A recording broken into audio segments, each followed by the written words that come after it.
Hi, I'm Skilla and this is Nerd Stuff with Skilla, and today I want to talk about episode 10 of American Horror Story Cult called Charles Manson in Charge. So this episode was pretty crazy. I don't know that it's as good as some of the other episodes in this season. Like, it's still good and it's still fun to see what all happens in it, but probably not my favorite. Before I go any farther, there will be spoilers for American Horror Story up through episode 10, so if you have not gotten caught up, please go get caught up and then watch this video. The episode begins with Winter and some of her Vassar friends, and they're watching the presidential debate between Hillary Clinton and Donald Trump. Winter and her little cohorts are just the most SJW people.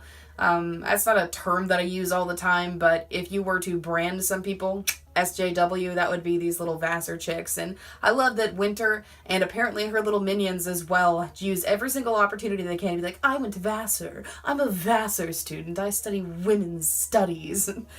Like, yes, this is why people hate people like you. Calm down on it.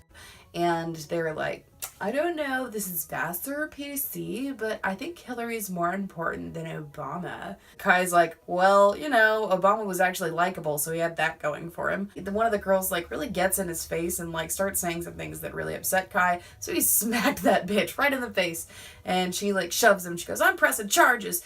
And she does press charges, and we find out that he is having to do anger management counseling, and his anger management counselor is none other than Bibi, the cult leader herself.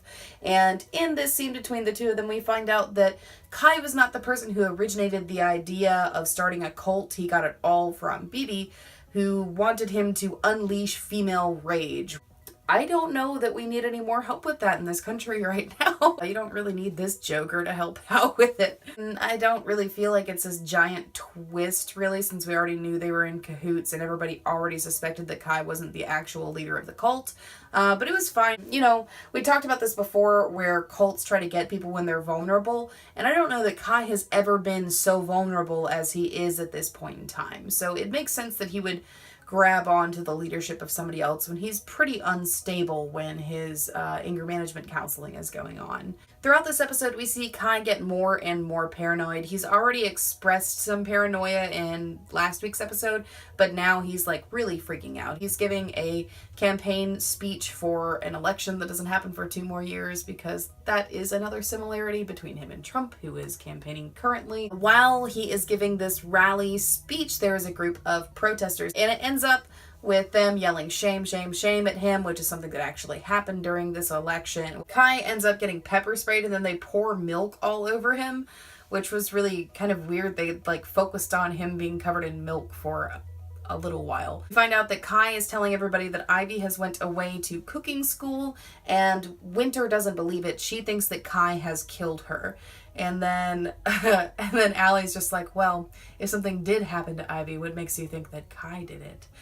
And Winter's like, oh. He has a story time with his big slumber party full of neo-Nazis. Like when he says he's going to do story time, all the guys are like, I love story time. Let's go. Yeah, let's go talk about some mass murders and stuff. Yeah.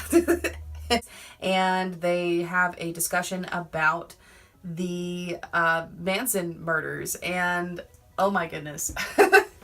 The retelling of the Manson murders was so insane. Like, it was brutal. Winter, Harrison, Meadow, and Allie all play the Manson family, and then Kai later on plays Charles Manson himself. And it was crazy, dude. Like, it was really cool. That's probably the best part of this episode. And I think it was really fun to get to see Meadow and Harrison again. Kai is having hallucinations of Charles Manson talking to him, and he's Charles Manson in a couple of different states. And at the beginning, Charles Manson has his long hair and he doesn't have the swastika etched into his forehead like he does later on in his life. And Kai has his long hair. And then later on in the episode, Winter cuts off all of Kai's hair at his request and starts shaving him because it's a TV show, and having somebody shave with a straight razor by another person always heightens the stakes, apparently.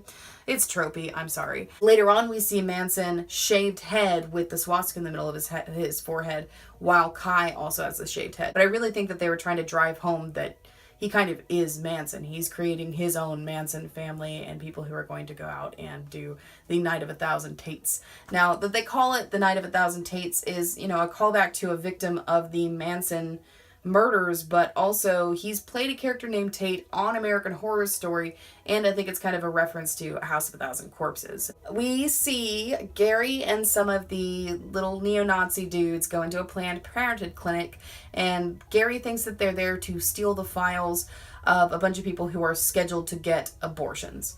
And what actually is happening is they're going to kill him. Gary, who has been the most loyal person to Kai this entire time, gets murked. They stab him like 700 times. That's an overestimation, but they stab him a shit ton. Kai and Gary have this conversation where Gary's like, I don't want to leave your side. And Kai's like, well, if you do this, then you'll be by my side forever. And then he kisses Gary on his sweet little forehead and lets all these dudes just stab him to death. Then they prop his body up outside the Planned Parenthood clinic. It says next to it, stop the slaughter.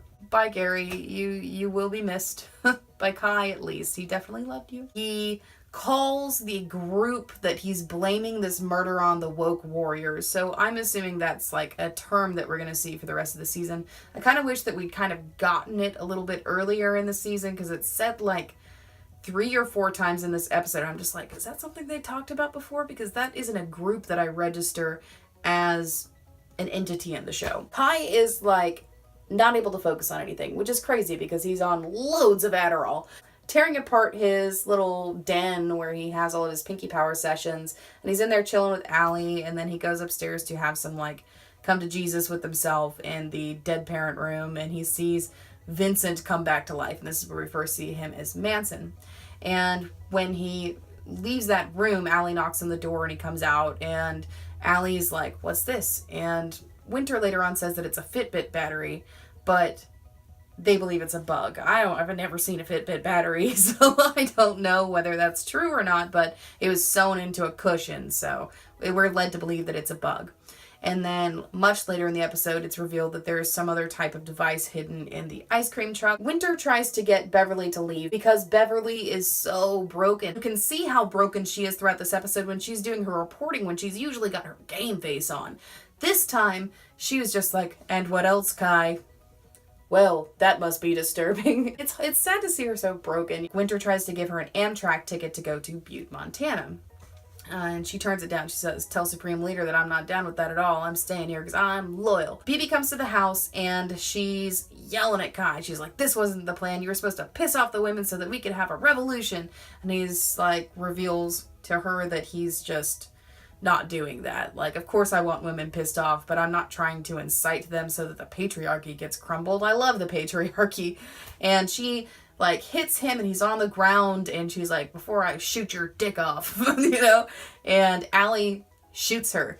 Allie kills BB. We don't see a ton of Allie in this episode, but she's a badass when we see her. We are shown when Winter is cutting off Kai's hair that she's being so honest with him, and she's like, I love you so much, but I don't want to only be able to think of you as this scary, scary person. And he's like, I understand, and I will let you go. And where should you go? How about Butte, Montana? And she's like, no, Kai. She gets drug out of there by neo-Nazi blue shirt dudes, and then she's in the basement, and they're having an interrogation session with her, much like we saw with Beverly and Vincent earlier in the season. She's trying to swear to him, you know, she's not the mole. She's not done anything wrong.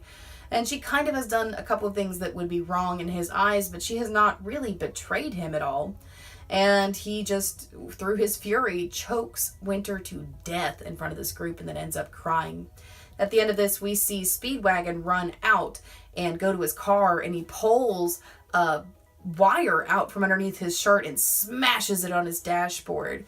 And just as he's done doing that, he's, you know, getting to catch his breath, Allie comes into the car and she goes, hello, Speedwagon. And we know where this is going. Well, I guess we don't. Either Speedwagon's working with Allie and Allie was blaming everything on Winter so that she had less pawns to deal with, or she realized that Speedwagon was the dude and she's going to turn Speedwagon in, who I think is the most prominent of these blue shirt wearing dudes. Next episode looks like it's going to be kind of crazy. It did seem like there was a scene where maybe Kai is being interrogated under police supervision, so maybe these wires do get back to the cops and they start interrogating him. I A lot of people have talked about how they're scared that this season is going to really screw the pooch in the last episode, because that is kind of something that American Horror Story is infamous for.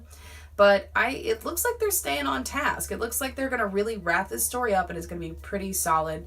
I hope, I think that this season was really good so far, and I hope that it doesn't get totally screwed up in the last episode. I've really enjoyed this season so far, so I think that it's going to be solid. Give me a big thumbs up if you enjoyed this video. Comment down below with who you think is going to survive to the end of American Horror Story Cult.